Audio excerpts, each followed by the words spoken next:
প্রত্যেকের কাছে আমার নাতি হিসাবে আমার কাছে সুবিধা প্রার্থী সকলে ওনাকে দোয়া করবেন আল্লাহ তাআলা তাদের ওনাকে জান্নাত নসিব করুক আমার পিছনে এক কথা ধরে নাও না তিনটাও লম্বাও আজকের মাইয়াত আমার বাইক না আপনারা সকলেই তো জানেন। আর মাইয়াতের এই করণীর কারণ কি এটাও আপনারা অবগত আছেন।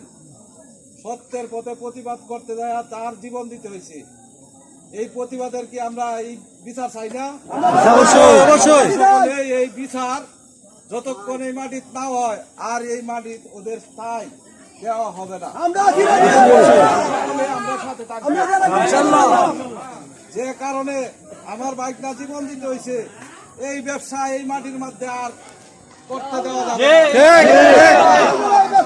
যত মাটির নিচেই থাকে আমরা যেন সকলেই সদয় দৃষ্টি থাকবো যেন তাদের চুয়া যেদিকেই পাওয়া যায় আমরা সবাই শরণাপন্ন করবো বললে তাদেরকে যে হাতে পাওয়া যায় সেইখানতে আনিয়ে এটার বিচার করা হবে।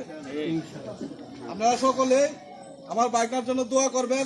আর কারো বাজারও যখন সবসময় রয়েছে কারো কাছে যদি লেনদেন থাকে মাফ করার মতো যদি হয় তাহলে আল্লাহর রাস্তে মাফ করে দিবেন। আর যদি মাফ করার মতো না হয় আমরা আছি, ছেলের ভাই আছে, বাচ্চা ছাড়া আছে, তাদের কাছে বলবেন আমরা আপনাদের ঋণ দেওয়া চেষ্টা করব। আর এই ছেলের কথায় বাতায় যদি কেউ কষ্ট পেয়ে থাকেন আল্লাহর রাস্তে আপনারা প্রতিবেশী হিসাবে বা আমাদের বাগনা হিসাবে মাফ করে দিবেন আল্লাহর রাস্তে। আপনাদের কাছে সকলের কাছে দোয়া চাই যেন আল্লাহ তাআলা তাকে উঁচু মাকাম দান করে। আমিন। আসসালামু আলাইকুম।